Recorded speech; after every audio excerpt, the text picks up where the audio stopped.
नमस्कार मित्रों, मैं डॉक्टर अखिलानंद पाठक एक बार पुनः अपना YouTube चैनल अद्भुत भारत अनंत भारत के माध्यम से आपके बीच एक नए विषय को लेकर के उपस्थित हूँ।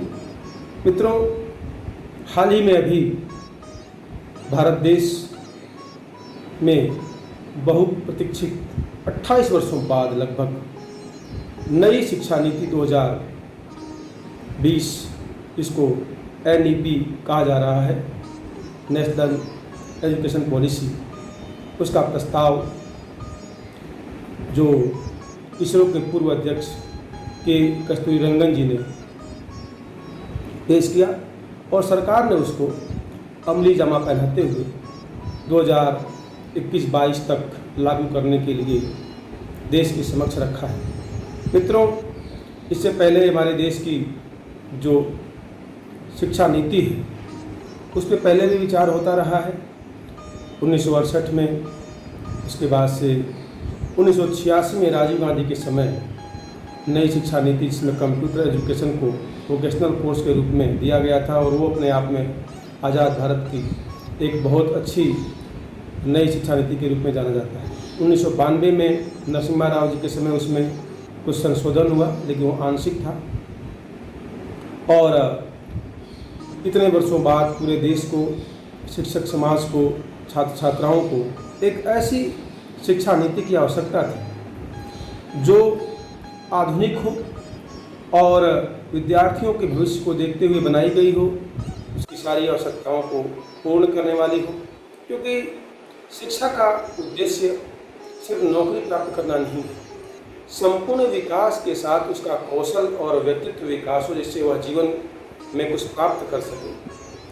जैसा कि हम देखते हैं आजकल हमारे कुछ वर्षों की जो शिक्षा नीति है या जो पैटर्न है उसमें ग्रेजुएशन, पोस्ट ग्रेजुएशन, PhD करने के उपरांत लोग स्किल नहीं होने के कारण वह बेरोजगार होने के बाद कुछ भी नहीं कर पाते। इसलिए ये आवश्यकता थी कि एक ऐसी नीति लाई जाए और इस सरकार ने एक अच्छा प्रयास किया। सैद्धांतिक रूप से यह नीति बहुत अच्छी है, व्यवहारिक रूप में किस प्रकार से होगी इस पर चिंतन मनन होगा।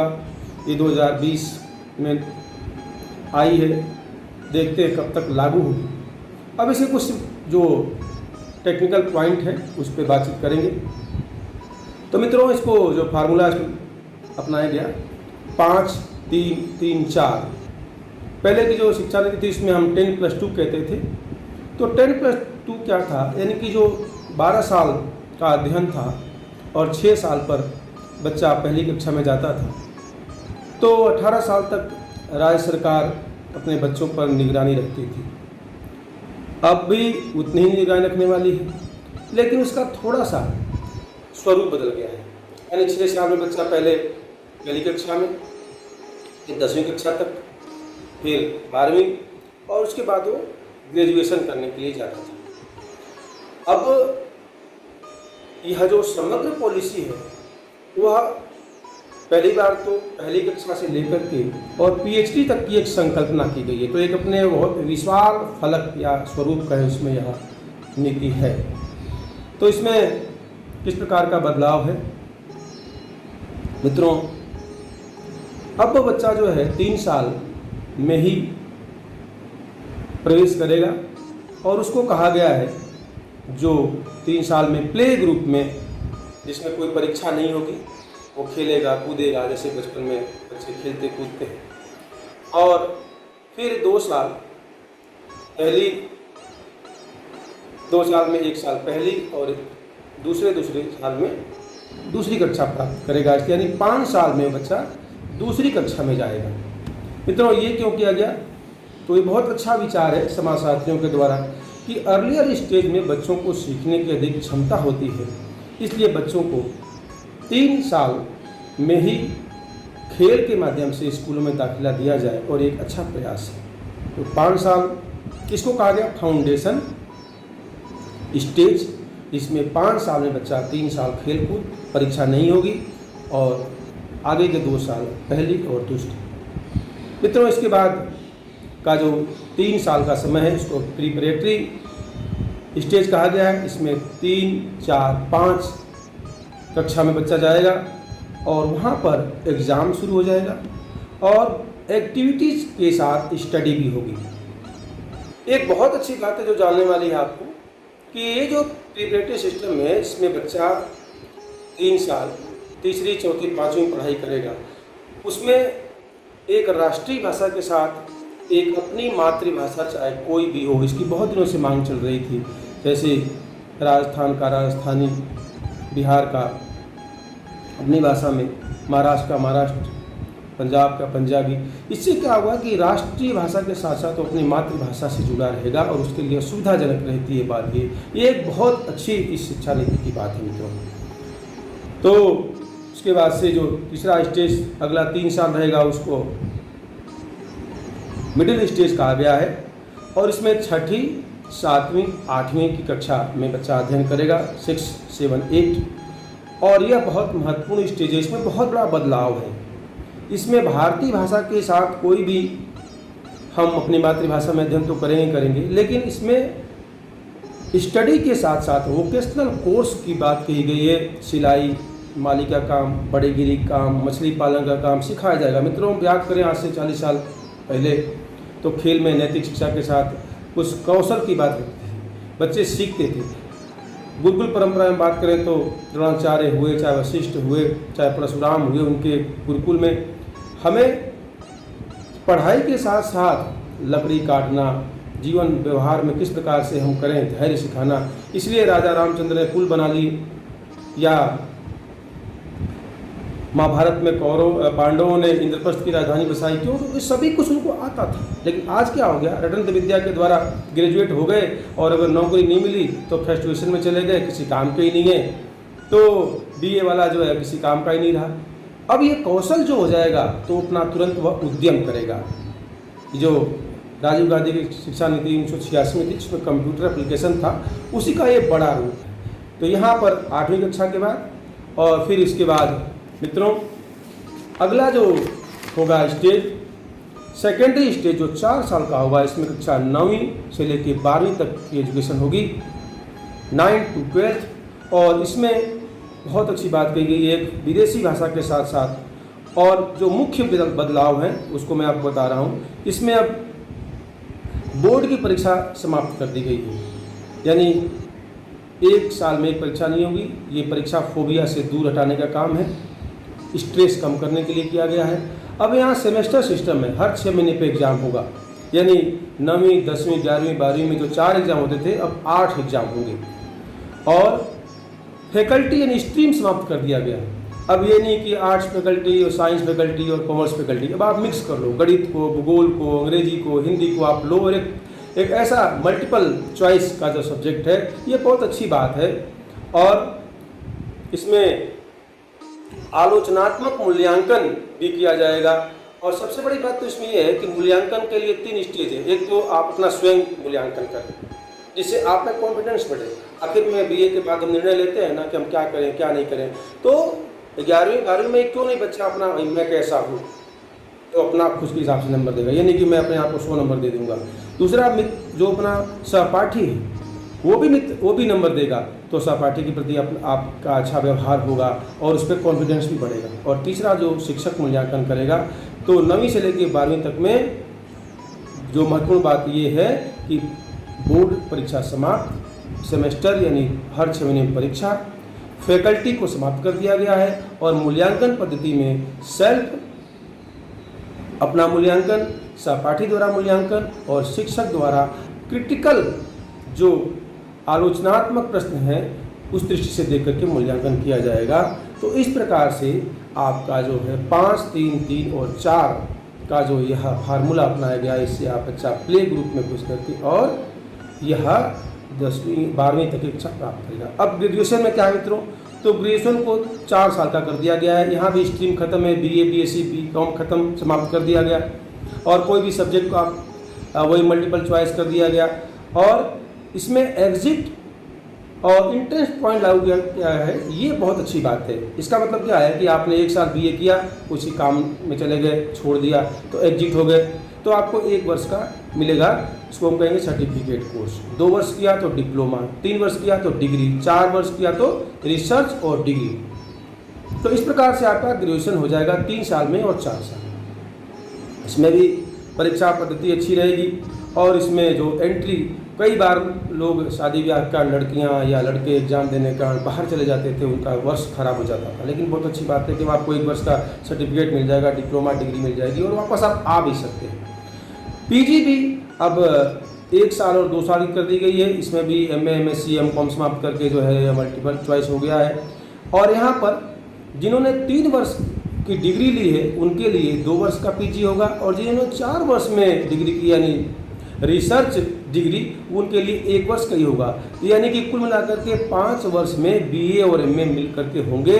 और अगर आपने तो उसमें कोई अंतर नहीं, या 4 या 1 तो 5, यानी इसमें कोई बदलाव नहीं किया गया। तो ये बहुत अच्छी एक व्यवस्था है कि इसमें स्ट्रीम समाप्त कर दिया गया है। और आपका जो एग्जिट पॉइंट है और एंट्री पॉइंट है, इससे बहुत सारी दूर दराज के ग्रामीण इलाकों के छात्र छात्राओं को, महिलाओं को जो शादी ब्याह के बाद अपना अध्ययन जारी नहीं रख पाती थी किसी अन्य कारण से, कोई परीक्षा देने से, तो यह काम बहुत अच्छा हो गया है और इससे हम वापस पुनः अपना अध्ययन जारी कर सकते हैं। एमफिल को समाप्त कर दिया गया है और पीएचडी को 4 वर्ष का रखा गया है मित्रों। तो पीएचडी में भी अनुसंधान पद्धति का काम लागू किया गया है और ये बहुत अच्छी बात जो है वो की गई है मित्रों।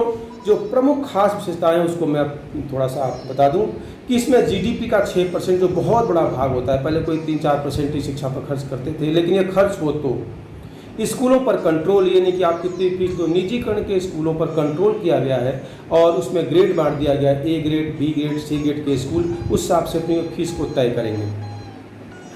विदेशी विश्वविद्यालय को आमंत्रित किया गया है, पहले भी किया गया था, लेकिन चूंकि उसमें 50 करोड़ की सिक्योरिटी थी, इसलिए 50 करोड़ देकर कौन विश्वविद्यालय खोलेगा। अब वो व्यवस्था समाप्त हो गई है। टॉप के जो विश्वविद्यालय हैं विश्व के 50, उनको आमंत्रित किया गया है, इसी नहीं कि अरे गरे किसी को बुला लिया गया। वोकेशनल कोर्स, प्रैक्टिकल कोर्स जो उद्यम के लिए हमारे लिए ठीक रहते हैं, उनको लागू करने का प्रयास किया गया है। थोड़ी सी इसमें जो कमी कई लोगों ने कि भाई आप भाषा को लेकर के अंग्रेजी को साइडलाइन नहीं किया गया है। अंग्रेजी एक भाषा के रूप में पढ़ें आप, अंग्रेजी से कोई विद्वान नहीं होता, तो भाषा के रूप में आप पढ़ें, लेकिन मीडियम तो जो अंग्रेजी विद्यालय हैं वो कराएंगे, इंग्लिश मीडियम स्कूल अंग्रेजी को पढ़ाएंगे, इससे घबराने की आवश्यकता नहीं है। हिंदी अंग्रेजी के साथ एक विदेशी भाषा भी पढ़ें और मातृभाषा के साथ साथ आपका अध्ययन हो, तो ये बहुत अच्छी बात कही गई है। इसी प्रकार से केंद्रीकरण करके शिक्षा नीति को लागू करने का जो राज्यों पर प्रयास किया गया है, कुछ लोगों ने कहा कि थोपते हैं, राज्य का जो है अधिकार क्षेत्र है इसके अंदर शिक्षा का, तो मिलजुल कर ये करेंगे तो मेरे हिसाब से कोई बहुत बड़ी समस्या नहीं है। और केंद्र ने नीति बनाई है तो इस पर थोड़ा सा जो केंद्रीकरण किया गया है इसको निश्चित रूप से डिसेंट्रलाइजेशन इसको आप छोड़ सकते हैं, इस पर आगे विचार हो सकता है। मुख्य रूप से जो 4 डिपार्टमेंट बनाए गए हैं, अभी सारी शिक्षा नीति पर स्कूल, कॉलेज, यूजीसी जैसे यूजीसी को समाप्त कर दिया गया, तो इस पर कैसा रहेगा और किस प्रकार से कंट्रोल रहेगा।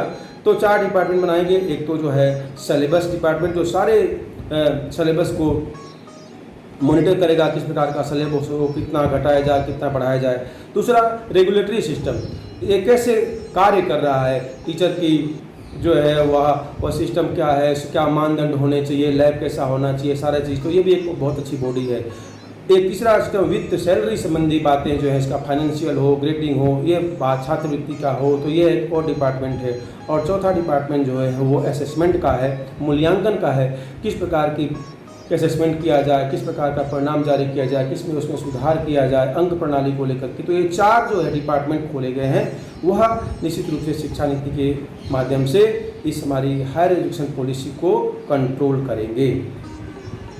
4 वर्ष के जो टीचिंग कोर्स है इसके अंदर शिक्षकों का अपग्रेडेशन होता रहे, शिक्षक अपने आप को ऑडियो विजुअल अपने शिक्षण विधि से किस प्रकार से शिक्षकों बच्चों को अधिक से अधिक लाभ पहुंचा सकें, क्योंकि शिक्षक आजकल पढ़ते नहीं हैं। आपने देखा होगा निजी जब से कॉलेजों में बीएड हो गए, शिक्षक पढ़ के निकलते हैं, उनकी शिक्षण कला कौशल संप्रेषण की विधि कमज़ोर होती है। तो एक अच्छा शिक्षक ही राष्ट्र निर्माता बन सकता है, क्योंकि अच्छा शिक्षक ही लोगों को कोई बात बच्चों को बता सकता है। तो इसके लिए भी ट्रेनिंग की व्यवस्था की गई है और बहुत अच्छी बात इसमें की गई है। मित्रों, कोई भी शिक्षा नीति अपने आप में पूर्ण नहीं होती और यह देश की आवश्यकता थी। कोई भी सरकार करे, यह शिक्षा नीति बहुत दिनों से कांग्रेस के समय से भी पेंडिंग थी। भारत सरकार, बीजेपी की सरकार ने इसको लागू किया। अच्छी बातों को स्वीकार करना चाहिए, बिना राग द्वेष और बिना राजनीति के किसी भी विचारधारा से ऊपर उठ करके। हम सब एक शिक्षक समाज में रहते हैं और इसके कारण से इसका मूल्यांकन इसके गुण और दोष के आधार पर होना चाहिए।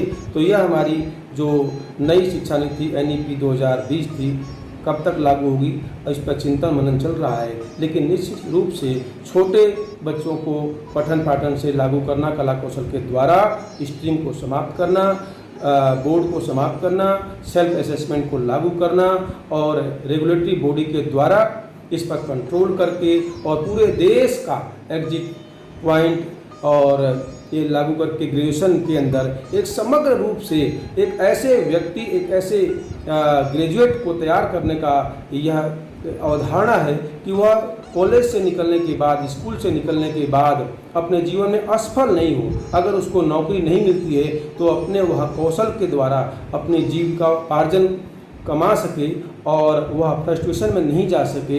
यह मेरा लग रहा है कि इसकी सोच रही होगी, इसका स्वागत करना चाहिए। बाकी आगे किस प्रकार से चलेगी, क्या इसका परिणाम रहेगा, यह तो बहुत अभी दूर की कौड़ी है। इसलिए यह हमारी शिक्षा नीति अभी भी सैद्धांतिक रूप से एक अच्छी शिक्षा नीति है, यही हमें मानना चाहिए। आशा है आपको यह अच्छी तरह से समझ में आ गई होगी।